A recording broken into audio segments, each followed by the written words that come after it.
आजपर्यंतच्या माझ्या गेल्या 35 वर्षाच्या राजकीय जीवनामध्ये मी कधी नियम सोडून कुठलं काम त्या ठिकाणी केलेलं नाही। मागे माझ्यावर 2009-10 आरोप झाले, परंतु ते आरोप कुठेही सिद्ध झाले नाही। त्याच्यात अनियमितता होती, श्वेतपत्रिका काढली, हेही आपल्याला सगळ्यांना ज्ञात आहे। परंतु त्याच्यामध्ये मधून एक कॉमेंट्स करून त्याच्यात टार्गेट करण्याचा प्रयत्न करतात। ह्या व्यवहारामध्ये देखील मला अजिबात काही माहिती नव्हतं। माहिती असतं तर मी लगेच सांगितलं असतं, हो मला विचारून ते व्यवहार झालेला आहे। आणि मी कुणालाही माझ्या जवळच्या घरातल्या नातेवाईकांनी, माझ्या मुलांनी, माझ्या जे कोणी जवळचे सहकारी असतील यांनी कुणी जरी व्यवहार केला किंवा काही गोष्ट केली तर त्यांना मी सांगत असतो की संपूर्ण गोष्ट कायद्याच्या नियमाला धरूनच त्या ठिकाणी केली पाहिजे।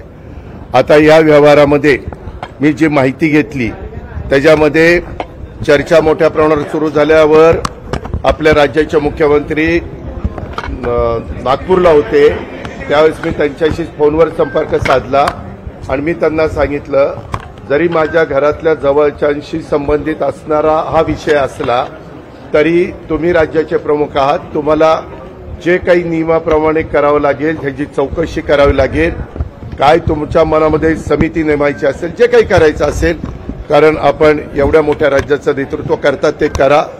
मला माझा त्या गोष्टीला पाठिंबाच राहील, कारण शेवटी वस्तुस्थिती आरोप करणं सोपं असतं, परंतु त्या आरोपातली वस्तुस्थिती काय आहे हे जनतेला कळणं देखील तितकंच महत्त्वाचं असतं। याबद्दलची माहिती घेतल्यानंतर तुमच्या लक्षात येईल की ह्या व्यवहारामध्ये 1 रुपया पण दिला गेला नाही, तरी मोठे मोठे आकडे सांगितले, मोठ्या मोठ्या गोष्टी सांगितल्या गेल्या आणि विरोधकांनी पण आम्हाला वेगवेगळ्या पद्धतीनं टार्गेट करण्याचा प्रयत्न केला। साहजिकच आहे, विरोधक त्याचा बदनाम म्हणजे आम्हाला टार्गेट करण्याचा प्रयत्न करणारच, तो त्यांचा अधिकार आहे, त्या खोलात मला जायचं नाही। परंतु मला आज संध्याकाळी कळालं की ह्यामध्ये ते जे काही डॉक्युमेंट झालेले होते ते सगळे कॅन्सल करण्यात आलेले आहेत। जो काही व्यवहार झालेला होता तो कॅन्सल करण्यात आलेला आहे।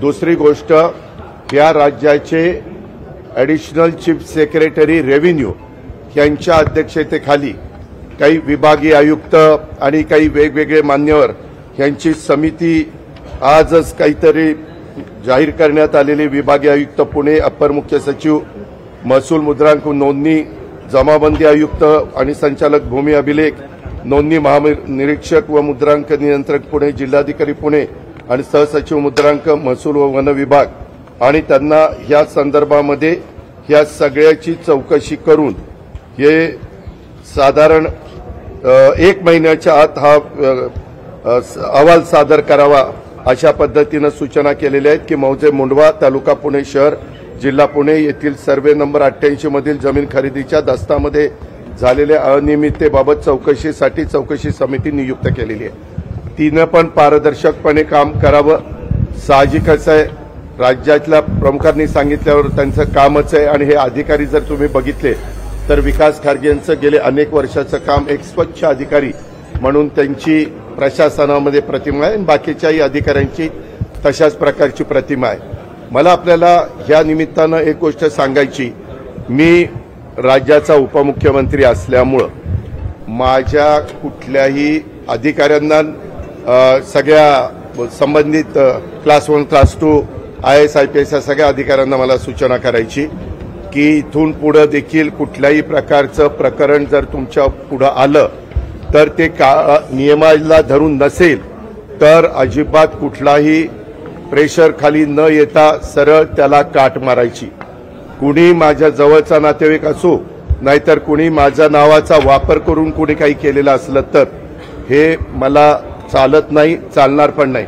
पण एक गोष्ट झाली, हे 2 दिवस तुम्ही सगळा मीडियाने ह्या सगळ्या गोष्टी चालवल्या, कारण ती माहिती तुम्हाला मिळालेली होती। शेवटी मीडियाचं कामच आहे काय आहे ते तुमच्या लक्षात येईल ते दाखवणं, पण त्याच्यामध्ये अजून पण इतर वेगवेगळे बाबी आमच्या वेगवेगळ्या भागातनं, मला वाटतं बारामतीतनं पण काही असं झालंय तसं झालंय।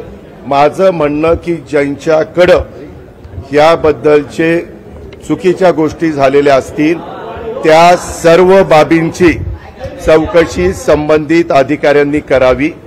मागच्याही काळामध्ये जे कुठले व्यवहार झाले असतील त्याच्यामध्ये कुठेही आपण नियमाला बगल देऊन कुठल्याही गोष्टी केलेल्या नाहीत। तो माझा स्वभाव नाही।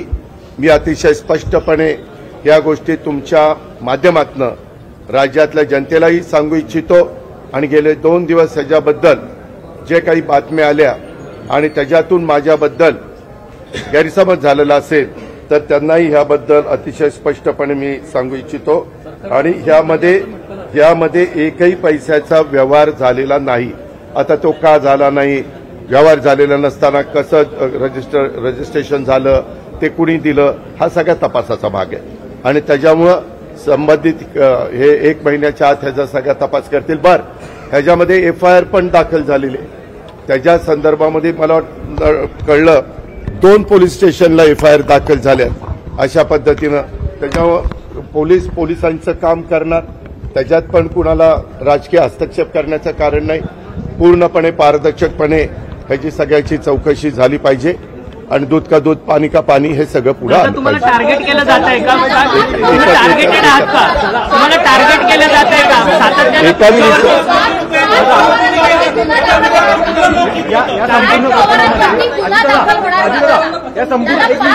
या संपूर्ण प्रकरणामध्ये त्यामध्ये चौकशी होईल ना, कुणी कुणाची फसवणूक केली आणि कुणी चुका केल्या त्याबद्दलची सगळी चौकशी होईल। कुणी सांगितल्यामुळे हे घडलं, कुणाचे फोन गेलेले होते, कुणी त्याच्यामध्ये दबाव आणलेला असेल तर दबाव आणला होता का, आणला होता तर कुणी आणला होता, आणला नव्हता तर मग कुणी अधिकाऱ्यांनी असं कसं केलं, ह्या सगळ्या गोष्टी चौकशी समिती परस्पर या संदर्भातले व्यवहार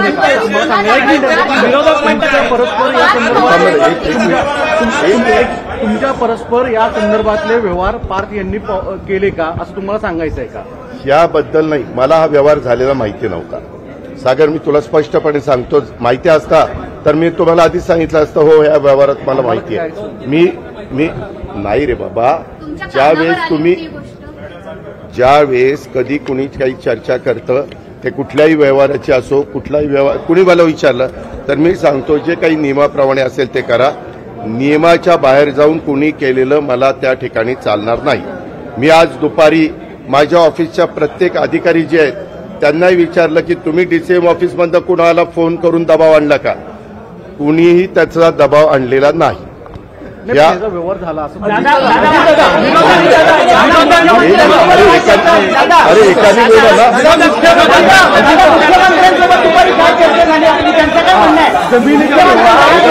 जमिनीचे व्यवहार। अरे बाबा मी उत्तर द्यायला तयार आहे, तुम्ही शांत बसा ना।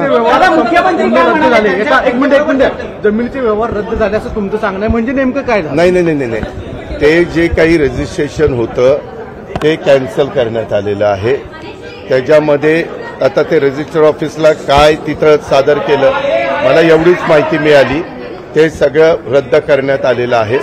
आता त्याच्याबद्दलचं काय कागदपत्र दिली, कारण मी त्यानंतर इथं येऊन आतापर्यंत आम्ही सगळेजण तो आढावा घेत होतो, परंतु मला एवढी न्यूज कळालेली आहे की तिथं नोंदणी कार्यालयामध्ये जाऊन हे सगळं झालेले डॉक्युमेंट्स रद्द करण्याच्या संदर्भामध्ये ॲफिडेव्हिट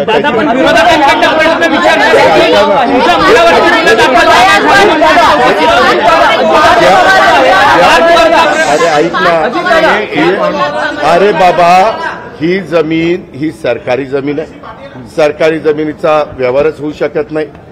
ही पूर्वीची महारवतनाची जमीन आहे। या अशा अनेक गोष्टी पुढे आलेल्या आहेत, त्याच्याबद्दलच ACS रेव्हेन्यू आणि त्यांची टीम ही चौकशी करणार आहे। मग असं असताना इथं रजिस्ट्रेशन झालं कसं, कुणी केलं, कोण त्याला जबाबदार आहे, या सगळ्या गोष्टी त्याच्या ठिकाणी होतील आणि त्याच्यामध्ये मला वाटतं 3 लोकांच्यावर FIR मध्ये नावं टाकली गेलेली आहेत, त्यांची पण चौकशी केली जाईल। काही जणांनी विचारलं की बाबा त्या कंपनीमध्ये पार्थ पवार असताना त्यांना कसं काय त्यांचं नाव टाकलं गेलं नाही, तर मला माहिती अशी मिळाली की रेव्हेन्यू मिनिस्टर चंद्रशेखर बावनकुळे साहेबांनी सांगितलं की जे ऑफिसला आलेले होते त्या ऑफिसला येऊन ज्यांनी सह्या केल्या त्यांच्यावर FIR दाखल केलेला आहे.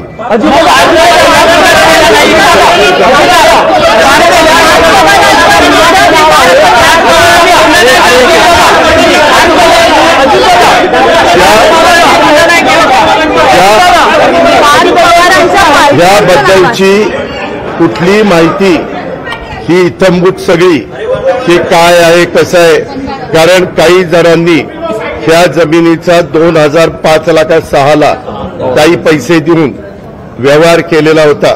ह्याच्या संदर्भामध्ये पार्थच्या कंपनीला किंवा पार्थ आणि त्याचा जो काही सहकारी आहे दिग्विजय पाटील यांना कुणालाही जास्त त्याच्यातली माहिती नव्हती असं त्यांच्या बोलण्यात आलेलं आहे.